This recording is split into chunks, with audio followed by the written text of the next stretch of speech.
Саламатсыңарбы балдар? Дүйшөмбү күнкү сабактарыбызды баштайбыз.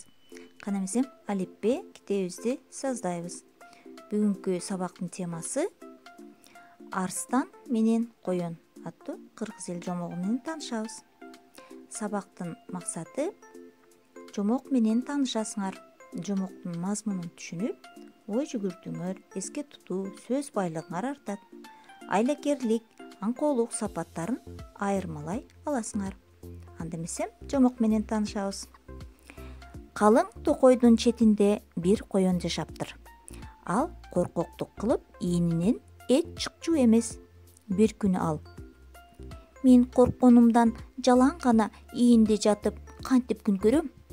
Мындай кылбайын, батыр болоюн" деп ойлоду. Ошол замат ийинден чыга калды. Коен алдында турган арстанды көрүп, жыгачтай катып калды. Арстан коендун жанына келип: "Колго түштүң эми сени жеймин" деп тиштерин кычыратты. Коен кутулуштун аргасын издеп: "Жесең же, бирок айта турган сырым бар" деди. "Тезирээк айт" деди арстан. "Сен өтө күчтүүсүң. Мунуңа мен ишенем. Бирок кудукта сенден да чоң арстан бар. Ал сени жейм деп ачууланып жаткан. Ошого бир беттешип көрүп, мени анан жебейсиңби? Мен эч кайда качпайм." Арстан чындап ачууланып: "Кана, кайсы жерде мени ээрчитип баргын" деди. Коен арстанды кудукка ээрчитип барып: "Мына ушул кудукта, көрчү өзүң" деди. Арстан кудукту карап, өзүнүн сөлөкөтүн көрдү да: "Мен ушундан кантип кем калайын? Кана, күрөшүп көрөлү" деп кудукка секирип түштү.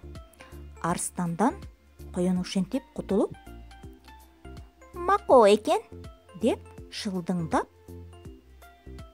секирген бойдон кете бериптир. Мынакей, жомок менен балдар таанышып алдык.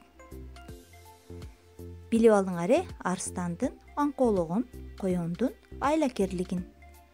Демек, тапшырма балдар. Коен арстанды кантип алдады? Арстан эмне себептен алданып калды деп ойлойсуң? Жомокту каармандарды салыштырып, кызыктуу жерин сүрөттөп, тартып жөнөтөсүңөр.